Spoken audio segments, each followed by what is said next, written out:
This poem is called 5 Weeks of Illness and Hospitalisation. 1.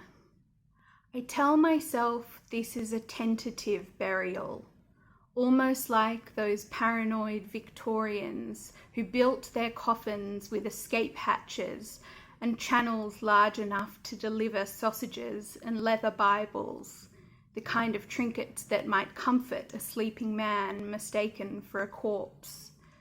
Attaching brass bells to buried limbs, making sure that if a body fell awake, there's been a terrible mistake, the whole town would be woken by its song. And when I think about it like this, it almost seems adventurous to fossick myself away, humming, illness is a deviation from the social contract, to hand the nurse my braids, my bootstraps, to greet my roommates, draw the covers tight, and fantasize about my exhumation. 2.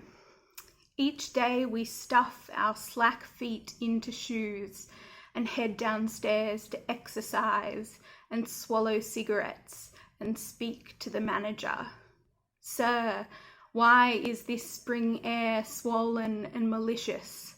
Why is the smell of meat a personal insult? Why do I not yet function as advertised?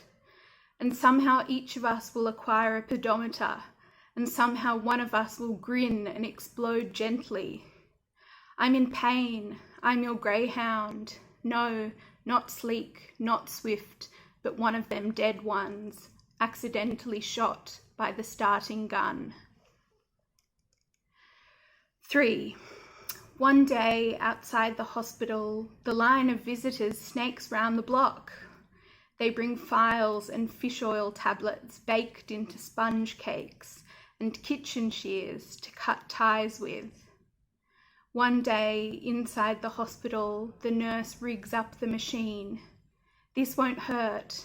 You'll barely feel the elastic band pinging against your mind's eye. The machine beams messages to the little woman trapped in the crawl space between my skull and my vertebrae. She is hauling herself forward elbow by elbow. She deserves a raise. 4.